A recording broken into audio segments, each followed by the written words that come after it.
If you're running a search campaign and struggling with CAC and ROAS, then this video is for you. We'll go through 5 big things. I'm really sorry, it's not 9. It's 5 big things you can optimize on in the search campaign right now. And you can choose any one of them, and each will have a big impact on your performance. But what to choose will be upon you, because it's your account and you have the best context of what works and what does not work, since you might have tried a couple of things what we are discussing right now.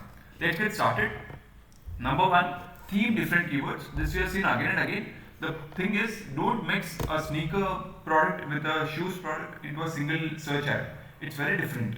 People who are buying a shoes and people who are buying a sneaker, they are very different. Though it is in the same category, the buyer intent, the efficiency, the proficiency of the buyer knowing what the product is, it's very different. So try to theme different keywords into different ad groups. Here theming means what you need to understand what's the search intent, what is the buyer searching for behind the search keyword or search term he is giving. Whatever he's searching for, maybe I am searching for shoes, just as buy running shoes. So you'll have to show me ads which are related to running shoes and send me to a landing page which has running shoes. You cannot be sending me to a landing page which are just shoes, because that is where you are theming the different keywords, collating into buying running shoes, buying jogging shoes into a single theme, into a single ad group, and removing any keywords which are just shoes or which are just walking shoes, because walking shoes is very different from running shoes. Generally, at least, people use it same, but generally it is different. So you can theme into different keywords so that you can send them to relevant landing pages, so the conversion rate improves. And hence, theming different keywords will not only help you analyze the ads better, but also help you convert the ads better, because you are sending them to a landing page which is most close matching to their search terms or the search intent that behind. Number 2, remove any competitor brand names. If you are not spending about 50 to 60k per day on a single search campaign, I would entirely remove the branded names of competitor branded terms. You will not convert.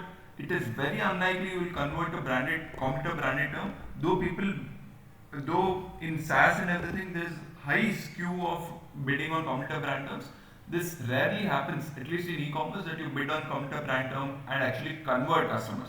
This does happen at a higher scale, but for most people who are watching this video, I assume that that you are not spending heavily on search ads on a single campaign, say 60-70k per day on a single search campaign. So removing competitor brand terms will be your best bet to save the dollars and save the rupees whatever you are spending on. Create a competitor brand term list and add all the competitor brand names and their variations also. People not just search for Niman's, they might search for Niman's knit shoes or something. So even add variations of it.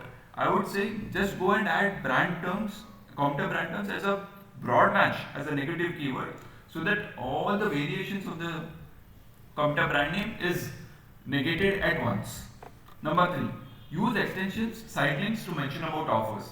We have seen again and again that when you use extensions, the performance actually improves, because extensions helps them to navigate to a particular page which they are looking for. Say I am advertising for shoes, I might run an extension which says sneakers, canvas shoes and everything. So I might send with the site link, I might send them to a relevant landing page, say canvas shoes, and they might convert well.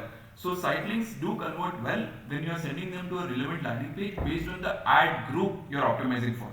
If the campaign is optimized for shoes and you are sending them to a site link which says about sandals and everything, you are not going to convert well. Instead, optimize the extensions also to be very relevant to the ad groups and the campaigns you are running after. And mentioning about offers and calling out offers in your extensions has been the best driver in terms of performance, where you are saying whatever offers you are running on the product, on the category, you are saying that in the extension, either in the callout extension or structured snippet or site link. Which are the main types of extension you should be running? It is site link, structured snippet, callout extension, image extension, and Google Map extension, if you have a lot of stores and you are advertising for that. These are the common extensions that needs to be run always to improve the search ads performance. Number 4, use filters and sort the metrics to find anomaly. This is more in terms of analyzing the campaign. Here again and again what we do is, because what happens is when you start spending 10,000, 20,000 per day, there are a lot of search terms which you need to look at every day. Even if you are looking every day, you are still not able to gather and find data of what are the bad search terms, what are the bad search terms I should add in my keyword list. For that, try to use filters and try to negate all the campaigns. For example, we use filters like a keyword should have minimum 100 impressions and less than 1% CTR for them to be considered for bad performance.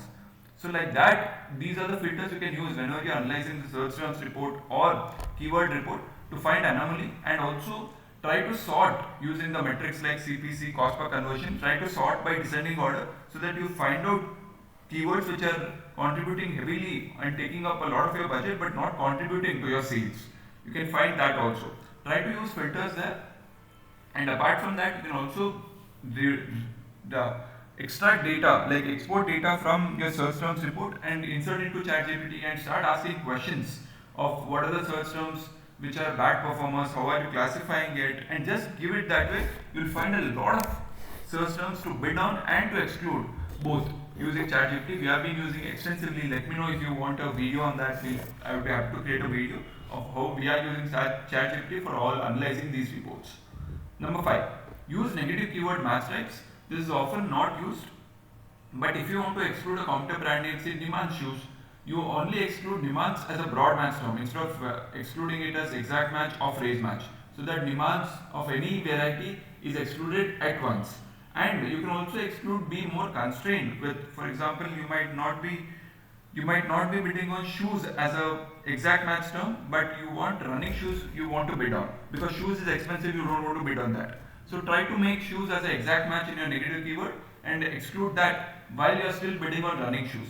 So try to play around in terms of match types, not just in your search keyword which you are bidding for, but also negative keywords based on whatever you want to optimize for. Hopefully this was helpful. Thank you for watching.